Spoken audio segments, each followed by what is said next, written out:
Hello dear learners, ഇന്നത്തെ വീഡിയോയിൽ നമ്മൾ ഫസ്റ്റ് ആൻഡ് ബ്രിട്ടീഷ് ഹിസ്റ്ററിയുടെ ബ്ലോക്ക് 2 യൂണിറ്റ് 1 മെനോറിയൽ സിസ്റ്റമാണ് കേട്ടോ ചെയ്യാൻ പോണ. Block 2 unit 1 manorial system.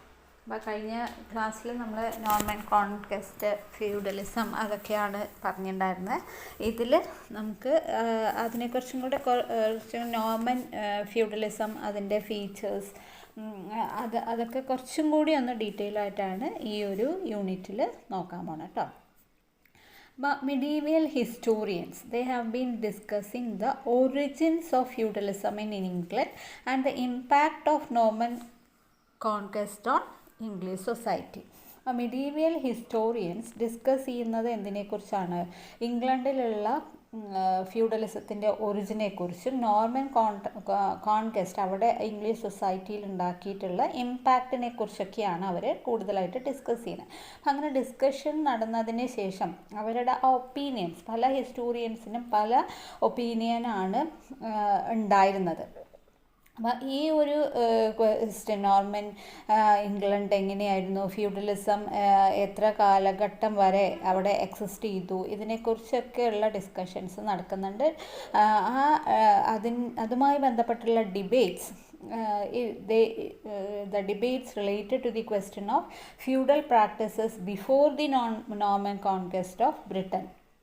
അങ്ങനെ ആ ഡിസ്കഷനിൽ അവർ എന്തിനെക്കുറിച്ചൊക്കെ കൂടി ഡിബേറ്റ് നടത്തിയിട്ടുണ്ട്. നോർമൻ കോൺക്വസ്റ്റിന് മുൻപ് അവിടെ ഫ്യൂഡൽ പ്രാക്ടീസ് ഉണ്ടായിരുന്നു, അതെങ്ങനെയായിരുന്നു എന്നതിനെക്കുറിച്ചും കൂടെ ഹിസ്റ്റോറിയൻസ് ഡിസ്കസ് ചെയ്തിട്ടുണ്ട്. ഈ theory about Norman feudalism was formulated in 1891 by JH Round. Norman ഫ്യൂഡലിസത്തിൻ്റെ ആ ഒരു തിയറി ഫോർമുലേറ്റ് ചെയ്തിട്ടുള്ളത് 1891 JH റൗണ്ട് എന്നുള്ള ഹിസ്റ്റോറിയൻ, ഒരു സ്കോളറാണ് അതിനെക്കുറിച്ച് ഉള്ള ഒരു തിയറി ഫോർമുലേറ്റ് ചെയ്തിട്ടുള്ളത്. Then William first introduced the feudal system in England. ഇംഗ്ലണ്ടിൽ ഫ്യൂഡൽ സിസ്റ്റം ഇൻട്രൊഡ്യൂസ് ചെയ്തിട്ടുള്ളത് വില്യം ഫസ്റ്റ് ആണ്. And F.W. Maitland questioned the arguments of J.H. Round. അപ്പോൾ JH റൗണ്ട് എന്തൊക്കെയാണോ ഈ നോർമൻ ഫ്യൂഡലിസത്തെക്കുറിച്ച് പറഞ്ഞിട്ടുള്ളത് അതിനെല്ലാം ക്വസ്റ്റ്യൻ ചെയ്യുന്ന രീതിയിൽ, അല്ലെങ്കിൽ ആ ആർഗ്യുമെൻസിനെയൊക്കെ ക്വസ്റ്റ്യൻ ചെയ്യുന്ന രീതിയിലാണ് F.W. മെയ്റ്റ്ലാൻഡ് അദ്ദേഹത്തിൻ്റെ doomsday book and beyond 3 essays in the early history of ഇംഗ്ലണ്ടിലൊക്കെ പറഞ്ഞിട്ടുള്ളത്. ഇനി F.W. Maitland maintained that a form of feudalism has existed in pre-Roman England. അപ്പോൾ മെയ്റ്റ്ലാൻഡ് പറയുന്നത് പ്രീ റോമൻ ഇംഗ്ലണ്ടിലും ഒരു ഫ്യൂഡലിസത്തിൻ്റെ രീതിയിലുള്ള ഒന്ന് എക്സിസ്റ്റ് ചെയ്തിരുന്നു. But most historians in first half of 20th century agreed with the postulation of JH round. പക്ഷേ F.W. മെയ്റ്റ്ലാൻഡിൻ്റെ ആ ആർഗ്യുമെൻസിനേക്കാൾ ഒരുപാട് historians JH round പറയുന്ന ആർഗ്യുമെൻസിനെയാണ്, അല്ലെങ്കിൽ അദ്ദേഹത്തിൻ്റെ വാദങ്ങളെയാണ് സപ്പോർട്ട് ചെയ്തിട്ടുണ്ടായിരുന്നത്. And in recent decades, many historians have challenged the so-called orthodox interpretation. അപ്പോൾ ഇന്നത്തെ ഈ കുറച്ച് കാലങ്ങളായിട്ട് റീസെൻറ്റ് ഡെക്കേഡ്സിലുള്ള ഒരുപാട് ഹിസ്റ്റോറിയൻസ് ഈ ഓർത്തഡോക്സ് ഇൻ്റർപ്രിട്ടേഷൻ എന്ന് പറയുന്നതിനെ കുറിച്ചുള്ള ഡിസ്കഷനാണ്. ഇനി എന്താണ് അത് എന്നുള്ളതാണ് നമ്മൾ നോക്കാൻ പോണത്. They claim that Norman feudalism had some pre Norman or Anglo Saxon roots. അപ്പോൾ അവർ ആ ഓർത്തഡോക്സ് ഇൻ്റർപ്രിട്ടേഷനിലൂടെ എന്താ മനസ്സിലാക്കിയിട്ടുള്ളത്? നോർമൻ ഫ്യൂഡലിസവും അല്ലെങ്കിൽ അവർക്ക് ഒരു പ്രീ റോമൻ അല്ലെങ്കിൽ ഒരു ആംഗ്ലോ സാക്സൺ റൂട്ട്സ് ഉണ്ടായിരുന്നു. They strongly believe that changes occurring in English society between 1050 and 1200 were caused not simply by the Norman conquest but also by more general factors that transformed much of Western Europe during this same period. അവരെന്താണ് വിശ്വസിച്ചിരുന്നത്? 1050 തുടങ്ങി 1200 വരെ ഉള്ള ആ ഒരു കാലഘട്ടത്തിൽ English സൊസൈറ്റിയിലുള്ള changes അത് Norman conquest കൊണ്ട് മാത്രമല്ല, വേറെയും ഒരുപാട് ഫാക്ടേഴ്സ് ഈ ഒരു വെസ്റ്റേൺ യൂറോപ്പിൽ ട്രാൻസ്ഫോർമേഷൻ ഉണ്ടാക്കാൻ കാരണമായിട്ടുണ്ട്.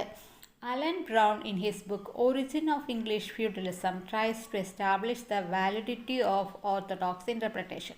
അപ്പോൾ അലൻ ബ്രൗൺ എന്നുള്ള ഒരു historian origin of English feudalism എന്നുള്ള ബുക്കിൽ ഈ ഓർത്തഡോക്സ് ഇൻ്റർപ്രിട്ടേഷൻ്റെ ആ ഒരു വാലിഡിറ്റി എത്രമാത്രമുണ്ട്, ആ ഓർത്തഡോക്സ് ഇൻ്റർപ്രിട്ടേഷനെ സപ്പോർട്ട് ചെയ്ത രീതിയിലുള്ള കാര്യങ്ങളാണ് അദ്ദേഹം അതിൽ പറഞ്ഞിട്ടുള്ളത്. Brown regards the conquest as a catalysm that restored a pre-feudal society and created a feudal one, and maintains English feudalism had no pre-Roman origins. ഇനി ബ്രൗൺ പറയുന്നത് ഇംഗ്ലീഷ് ഫ്യൂഡലിസത്തിന് പ്രീ റോമൻ ഒറിജിനുമായിട്ട് ഒരു ബന്ധവുമില്ല എന്നതാണ് അദ്ദേഹം ആർഗ്യൂ ചെയ്യുന്നത്. He argued that the fundamentals of feudalism were absent from pre-Roman England. അപ്പോൾ ഈ ഫ്യൂഡലിസത്തിൽ പറയുന്ന ഫണ്ടമെൻ്റൽസ്, അതിൻ്റെ ബേസിക് ആയിട്ടുള്ള കാര്യങ്ങളൊക്കെ പ്രീ റോമൻ ഇംഗ്ലണ്ടിൽ ഉണ്ടായിരുന്നില്ല. But present in England soon after the Norman conquest. പക്ഷേ അത് ഇംഗ്ലണ്ടിൽ ഉണ്ടായിരുന്നു. എപ്പോഴാണ്? നോർമൻ കോൺക്വസ്റ്റിന് ശേഷം. Thus, Brown concludes that introduction of feudalism into England by the Norman rulers molded the English society. അപ്പോൾ അങ്ങനെ ബ്രൗൺ കൺക്ലൂഡ് ചെയ്യുന്ന എങ്ങനെയാണ്? ഫ്യൂഡലിസം ഇംഗ്ലണ്ടിൽ ഇൻട്രൊഡ്യൂസ് ചെയ്തത് നോർമൻ റൂളേഴ്സാണ്. പിന്നെ അതിനെ മോൾഡ് ചെയ്തിട്ടുള്ളത് ഇംഗ്ലീഷ് സൊസൈറ്റിയെ ആ ഒരു ഫ്യൂഡൽ പാറ്റേണിൽ പിന്നീട് മോൾഡ് ചെയ്യുമായിരുന്നു. And from the above discussion, it is clear that origin of feudalism in England can only be traced back to the period from the Norman conquest. അങ്ങനെ ഈ ഒരു ഡിസ്കഷനിലൂടെ നമുക്ക് എന്താ മനസ്സിലാവുന്നത്? ഇംഗ്ലണ്ടിൽ ഫ്യൂഡലിസം ഉണ്ടായിട്ടുള്ളത് നോർമൻ കോൺക്വസ്റ്റിന് ശേഷമാണ്. ഇനി now let us discuss the important features of Norman feudalism. Norman ഫ്യൂഡലിസത്തിൻ്റെ ഫീച്ചേഴ്സ് എന്തൊക്കെയാണെന്നുള്ളത്. A consequence of William's land policies was the development of feudalism. ഫ്യൂഡലിസത്തിൻ്റെ ഒരു ഡെവലപ്മെൻറ്റ് എന്ന് പറയുന്നത് എന്താണ്? വില്യം ഫസ്റ്റിൻ്റെ ലാൻഡ് പോളിസീസാണ്. നമ്മൾ കഴിഞ്ഞ ചാപ്റ്റേഴ്സിലൊക്കെ കഴിഞ്ഞ യൂണിറ്റിൽ ആ ലാൻഡ് പോളിസീസിനെ കുറിച്ച് ഡിസ്കസ് ചെയ്തിട്ടുണ്ടായിരുന്നു. And William made drastic changes in the existing system of land in England to suit his needs. അദ്ദേഹത്തിൻ്റെ ആവശ്യങ്ങൾക്കനുസരിച്ചാണ് ഈ ലാൻഡ് പോളിസീസ് അദ്ദേഹം കൊണ്ടുവന്നിട്ടുള്ളത്. And he let the Anglo-Saxon earls of Mercia and Northumbria keep their lands. അപ്പോൾ features of Norman ഫ്യൂഡലിസത്തിൽ പറയുന്നത് എന്താ? William ഫസ്റ്റിൻ്റെ land policies എന്ന് പറയുന്നത് it was the development of feudalism. And he made drastic changes in the existing system of land in England to suit his own needs. അദ്ദേഹത്തിൻ്റെ ആവശ്യങ്ങൾക്കനുസരിച്ചായിരുന്നു William ഇംഗ്ലണ്ടിൽ പല മാറ്റങ്ങളും കൊണ്ടുവന്നിട്ടുള്ളത്. Then William let the Anglo-Saxon earls of Mercia and Northumbria keep their lands because they did not fight against him at Hastings. പിന്നീട് അദ്ദേഹം ചെയ്തത് എന്താണ്? മേഴ്സിയിലെയും നോർത്തംബ്രിയയിലെയും ഏൾസ്, അവിടുത്തെ റൂളേഴ്സ് ഉണ്ടല്ലോ, അവിടുത്തെ ഭരണം ഏൽപ്പിച്ചിട്ടുള്ള ആൾക്കാരുണ്ടല്ലോ, അവരോട് തന്നെ അവരുടെ കൈവശമുള്ള ഭൂമി അവർ തന്നെ സ്വന്തമായി വെക്കാനായിട്ട് അവരോട് ആവശ്യപ്പെട്ടു. കാരണം they did not fight against him at ഹേസ്റ്റിങ്സിൽ ഈ ഏൾസ് നോർത്തംബ്രിയയിലെയും അതുപോലെ തന്നെ മേഴ്സിയിലെയും ഉള്ള ഏൾസ് വില്യമിനോട് ഫൈറ്റ് ചെയ്തിട്ടുണ്ടായിരുന്നില്ല. അപ്പോൾ അതുകൊണ്ടാണ് അവരോട് ആ ലാൻഡ് കീപ്പ് ചെയ്യാനായിട്ട് പറഞ്ഞിട്ടുള്ളത്. And the only condition was that they had to accept William's authority as king. അവർ എന്ത് മാത്രമേ ചെയ്യേണ്ട ആവശ്യമുള്ളൂ? വില്യമിൻ്റെ ആ കിങ് ആണെന്നുള്ള അതോറിറ്റി അവർ അക്സെപ്റ്റ് ചെയ്യണം. And William transferred land ownership from the Anglo-Saxon nobles who didn't support him to the Normans who came with him from Normandy. പിന്നീട് ആ വില്യമിനെ സപ്പോർട്ട് ചെയ്യാത്തവരുടെയൊക്കെ ലാൻഡ് ഓണർഷിപ്പ് വില്യം തന്നെ ഏറ്റെടുക്കുകയാണ് ചെയ്തിട്ടുണ്ടായിരുന്നത്. This were men he could trust and rely on. അപ്പോൾ ആരൊക്കെയാണോ വില്യമിനെ support ചെയ്തിട്ടുള്ളത്, നമ്മൾ നേരത്തെ പറഞ്ഞിട്ടുള്ളതാണ്, സപ്പോർട്ട് ചെയ്തിട്ടുള്ളത് അവർക്ക് ലാൻഡ് കൈവശം വയ്ക്കാൻ സപ്പോർട്ട് ചെയ്യാത്തവരുടെ ലാൻഡെല്ലാം വില്യം കോൺഫിസ്കേറ്റ് ചെയ്യുകയാണ് ചെയ്തിട്ടുള്ളത്. പിന്നീട് feudalism was based on contracts made among nobles. ഈ നോബിൾസുമായിട്ടുള്ള കോൺട്രാക്ട്സിനെ ബേസ് ചെയ്തിട്ടാണ് ഫ്യൂഡലിസം ഉള്ളത്. ആൻഡ് ഓണർഷിപ്പ് ഓഫ് ലാൻഡ് എന്ന് പറയുന്നത് ഒരു പിരമിഡ് പോലെയാണ് ഓണർഷിപ്പ് ഓഫ് ലാൻഡ് എന്ന് പറയുന്നത്. അതിന് ശേഷം അദ്ദേഹത്തിൻ്റെ, അതായത് വില്യമിൻ്റെ ബിലോ, അദ്ദേഹത്തിന് രാജാവിന് റൂളറിന് കിങ്ങിന് താഴെയുള്ളവരെയൊക്കെ അദ്ദേഹത്തിൻ്റെ വാസൽസ് ആയിട്ടാണ് പറയണത്.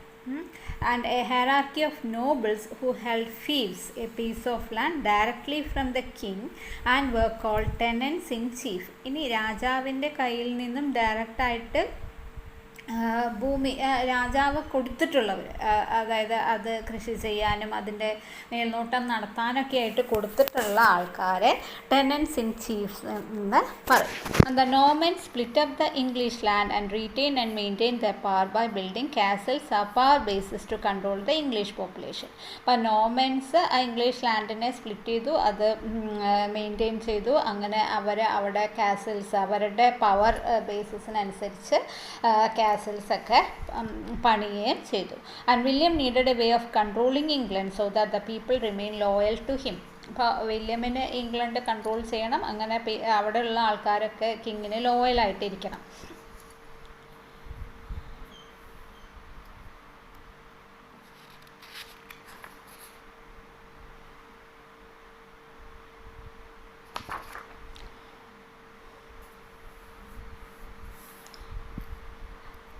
പിന്നീട് വില്യം ചെയ്ത എന്താ, ഇംഗ്ലണ്ടിലെ ലാൻഡ് പ്ലോട്ട്സ് ആയിട്ട് ഡിവൈഡ് ചെയ്തു.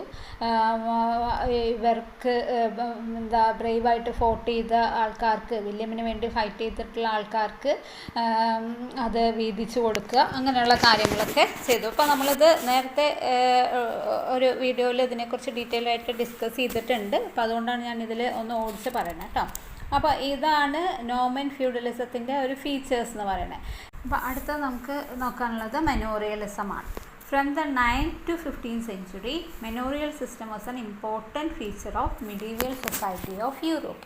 യൂറോപ്പിൻ്റെ ആ ഒരു medieval സൊസൈറ്റിയിലെ ഏറ്റവും പ്രധാനപ്പെട്ട ഒരു ഫീച്ചറായിരുന്നു ഈ manorial system. This system came into existence in England after the radical transformation brought by William I after the Norman conquest. അപ്പോൾ ഈ ഒരു സിസ്റ്റം ഇംഗ്ലണ്ടിൽ വന്നിട്ടുള്ളത് എപ്പോഴായിരുന്നു? വില്യമാണത് കൊണ്ടുവന്നത്. നോർമൻ കോൺക്വസ്റ്റിന് ശേഷമാണ് ഇംഗ്ലണ്ടിൽ ഈ മെനോറിയൽ സിസ്റ്റം ഇൻട്രൊഡ്യൂസ് ചെയ്തിട്ടുള്ളത്. And this system was also an important system that determine the socio economic political and cultural life of people. ഈ ഒരു സിസ്റ്റത്തിലൂടെയാണ് സോഷ്യോ ഇക്കണോമിക്, സാമൂഹികപരമായിട്ടും സാമ്പത്തികപരമായിട്ടും രാഷ്ട്രീയപരമായിട്ടും സാംസ്കാരികപരമായിട്ടുമുള്ള ഒരു ജീവിതത്തെ വിലയിരുത്തുന്നത്. ഈ ഒരു സിസ്റ്റം അനുസരിച്ചാണ്. And one of the important peculiarities of this period was a social and economic system called feudalism. ഇപ്പോൾ വീണ്ടും ഫ്യൂഡലിസം തന്നെ വരുന്നുണ്ട്. അന്നത്തെ ഒരു ഇമ്പോർട്ടൻറ്റ് പെക്യൂലിയാരിറ്റികളിൽ ഒന്നായിരുന്നു ഫ്യൂഡലിസം എന്ന് പറയുന്നത്. അപ്പോൾ the basic feature of A feudal society, feudal സൊസൈറ്റിയുടെ ഒരു ഫീച്ചർ എന്ന് പറയുന്നത് എന്താണ്? It's agrarian character and petty production based on the peasant family. അതിൻ്റെ ആ കാർഷികപരമായിട്ടുള്ള അതിൻ്റെ സ്വഭാവവും പിന്നെ പെസൻറ്റ് ഫാമിലീസ് ആ ഒരു ഓർഡറിലാണ് സൊസൈറ്റിയെ ഡിവൈഡ് ചെയ്തിട്ടുള്ളത് അല്ലേ. ഭൂമി ഉള്ളവർ, ഇല്ലാത്തവർ, അതിൽ ജോലി ചെയ്യുന്നവർ, ആ ഒരു രീതിയിലാണ് സൊസൈറ്റിയെ ഡിവൈഡ് ചെയ്തിട്ടുള്ളത്. And closely related to feudalism, a particular system of agriculture production and social formation in large estates known as feudal manors. അപ്പോൾ ഈ ഒരു ഫ്യൂഡലിസവുമായിട്ട് റിലേറ്റഡായി അല്ലെങ്കിൽ അഗ്രികൾച്ചർ പ്രൊഡക്ഷനെ ബേസ് ചെയ്തിട്ടൊക്കെ ഒരു ഫ്യൂഡൽ മാനേഴ്സ് അവിടെ ഉണ്ടായി. And the manorial system was part of the wider feudal order. ഈ ഫ്യൂഡലിസത്തിൻ്റെ ഒരു കുറച്ചും കൂടി ഒരു വൈഡർ ആയിട്ടുള്ള ഒരു വൈഡ് സെൻസിലുള്ള അതിൻ്റെ ഒരു ഭാഗമാണ് മെനോറിയൽ സിസ്റ്റം എന്നുകൊണ്ട് മീൻ ചെയ്യണം. ഈ feudalism and manorialism are two systems that existed in medieval Europe. Medieval യൂറോപ്പിൽ ഉണ്ടായിട്ടുള്ള രണ്ട് കാര്യങ്ങൾ തന്നെയാണ് എന്ത്, ഫ്യൂഡലിസവും manorialism. And both of the system were based on land. രണ്ട് സിസ്റ്റവും എന്തിനെ ബേസ് ചെയ്തിട്ട് തന്നെയാണ്? ലാൻഡിനെ ബേസ് ചെയ്തിട്ട് തന്നെയാണ്.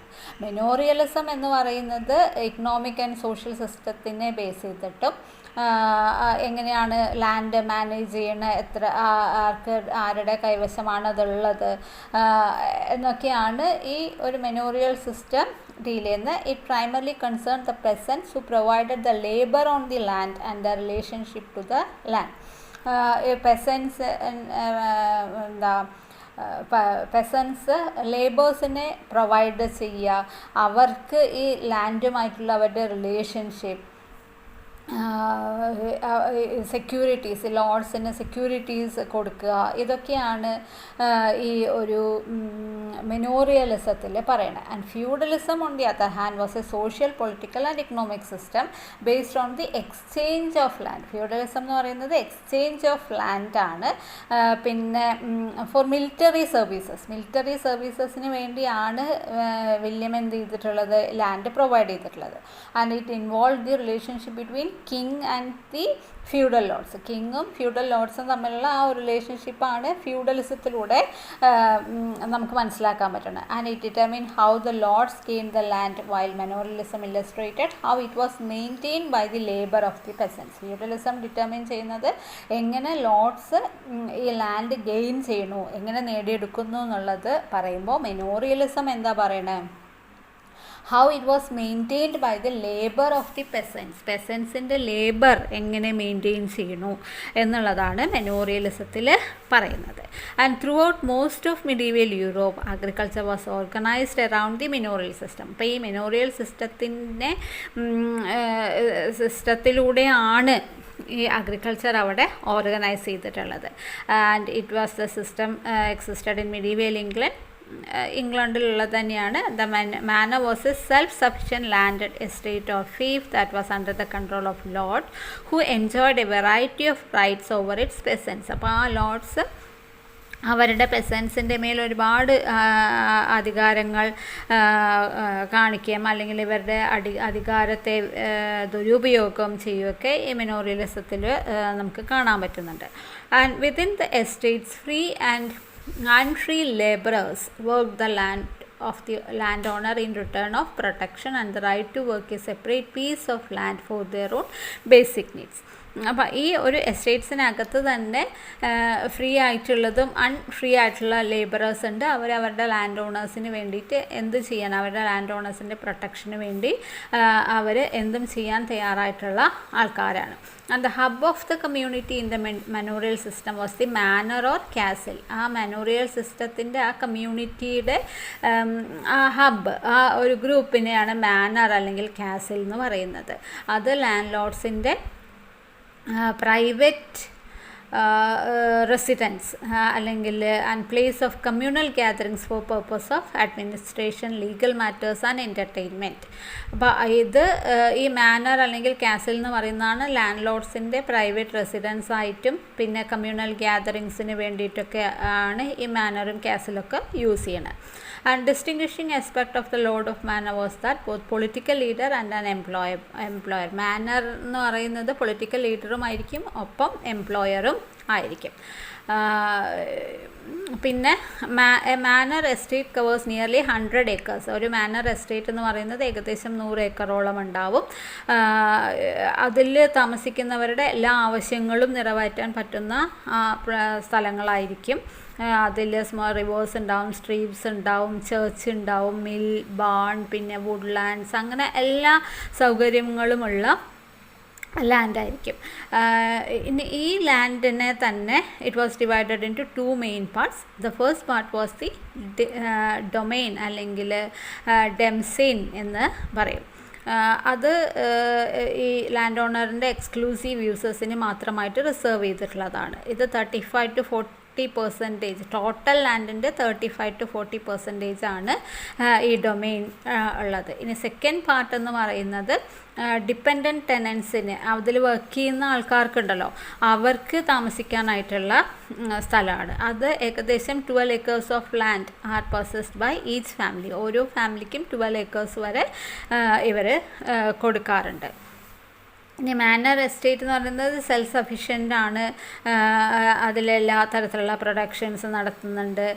അവരുടെ തന്നെ ഫുഡ് അവിടെ ഉണ്ടാക്കുന്നു. There is livestock, mill their own grain for bread, spun thread to make the clothing and produced and maintain their own farm and manufacturing implements. എല്ലാം അതിനകത്ത് തന്നെയാണ് ചെയ്യുന്നത്.